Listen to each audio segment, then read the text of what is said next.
మతాల లక్షణము 8. యోగములు ధ్యాన నిష్టలు యాగము జపతపముల నిదానహమావరణం బేగతలేనహమైతెను పోగొట్టుము నిలవకుండా పోతే చాలన్నా ఆపై బుట్ట బొయ్యేదేదన్నా రాగద్వేషము సంచీతగామిక తలాసం రాగద్వేషము సంచీతగామిక తలాసం యోగములే నట్టి గురు బోధను నీ గురుని తెలిసితి వనము పాగురువులేర్పరచు బోధలు నే గతియు కొనసాగకను గుర్తెరుగు గద పూర్ణమెరిగి పోతే చాలన్నా ఆపై బుట్ట పోయేదేదన్నా. జై నిజ గురుభ్యో నమ. శ్రీ నిజానంద పోలోజు వీరయార్య విరచితంపైనటువంటి శుద్ధ నిపుణ పరతత్వ బోధామృత కందార్థములలో మతాల లక్షణమునందు 8వ కందార్థం. ఇది మనకు దీనికి మునుపు చెప్పున్నారు గురుదేవులు. 66లో చెప్పినటువంటిదే మరలా అంటే 6 కందార్థంలో కూడా చెప్పారు ఈ విషయాన్ని. మరలా పునశ్చరణం చేస్తూ ఉన్నారు. ఈ మతాల యొక్క మితి కలిగినటువంటి ఆవరణ సహిత విధానాలు ఎలా ఉంటాయి అనేటువంటి విషయం. శిష్య, యోగములు ధ్యాన నిష్టలు యాగము జప తపములని దానహమావరణం బేగదా.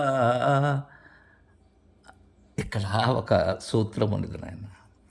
ఈ యోగములు కానీ అష్టాంగ యోగాలు,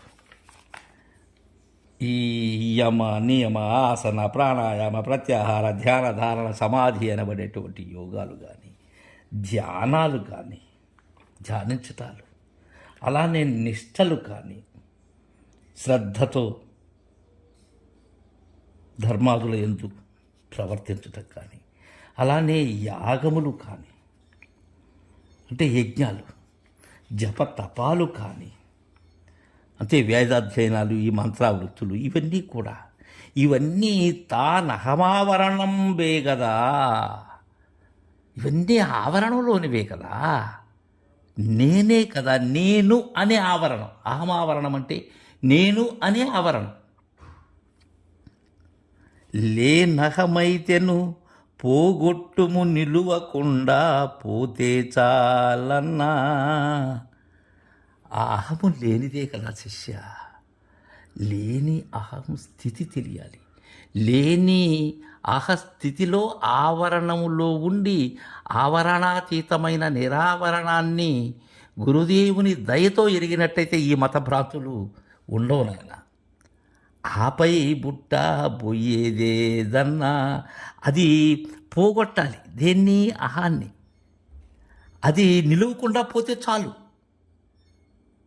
ఇక ఏ భ్రాంతి ఉండదు. ఇక ఆపై పుట్టేదేంది? తర్వాత అంటున్నారు శిష్య, రాగద్వేషము సంచీతాగామి కథల సంయోగము లేనట్టి ఈ గురు బోధను. రాగద్వేషములు, ఒకదాని మీద అనురాగం, ఒకదాని మీద ద్వేషం. దేహం మీద అనురాగం, తన బంధముల మీద అనురాగం, తనకు నచ్చనటువంటి వాటి మీద ద్వేషం. ఇవి రాగము సరైనది కాదు, ద్వేషము సరైనది కాదు. రాగద్వేషాలకు అతీతుడుగా ఆ శరీరం మాత్రమే ఉండగలరు. ఇక ఈ సంచితాగామి కథలు ఏవైతే ఉన్నవో, ఈ అగామి సంచిత ప్రారంధములు, వాటితో సంయోగము లేనటువంటిది. అగామి సంచిత ప్రారంధంబులు విఘాదమౌనిక నిమిషములోన అంటారు పెద్దలు. అది విఘాతం కావాలి, లేనివి కావాలి. ఈ కర్మత్రయం ఎప్పుడు లేనివవుతుంది? ముడిపడిన కర్మజ్ఞానం అనబడేటువంటి హృదయ గ్రంథిని సంధించిన నాడు పోతుంది. అలాంటి సంయోగము లేనటువంటిది ఈ గురుబోధ. కర్మత్రయములు అంటనిది, కర్మజ్ఞానములతో సంబంధము లేనిది. అవన్నీ నేను అనే హృదయ గ్రంథి, అదే మూలము లేని గుర్తిరిగే శరీరం నాయన. నీ గురునిచే తెలిసి ననుము పాగురువు నేర్పరచు బోధల నేగతియు కొనసాగకను గుర్తేగు గద పరిపూర్ణ మెరిగి. ఈ పరిపూర్ణము ఎరిగితే గుర్తు రహితమవుతుంది. ఎవరి ద్వారా? మన గురువు ద్వారా. అందుకే నీ గురునిచే అంటున్నాడు. సమర్థులైనటువంటి గురు శిష్య న్యాయముగా శివరామ దీక్షిత సాంప్రదాయ పద్ధతిని ఎరిగినటువంటి వారైతే, పరిపూర్ణమును ఎరిగిన వారైతే, ఎరిగి ఆ మరుగును మరిగిన వారైతే, అలా గురుబోధను నీ గురునిచే తెలిసితి అని అను. పాగురువులు ఏర్పరచు బోధలు. పాగురువులంటే మంచి పదప్రయోగం ఇది. అంటే ఒక బంధములో కట్టుబడినటువంటి వారు పాగురువులు. వారు ఏ గతియు కొనసాగకను, వారు ఏ గతిలోనూ కొనసాగలేరు వాళ్ళు. ఎందుకని? గతిలో ఉన్నవారు, మితిలో ఉన్నవారు, పరిమితిలో ఉన్నవారు వారు. గుర్తేగు గద పూర్ణమెరిగి. ఎవరి ద్వారా? నీ గురునిచే తెలిసినట్లయితే గుర్తు, పూర్ణమెరిగితే ఇక గుర్తు లేదు.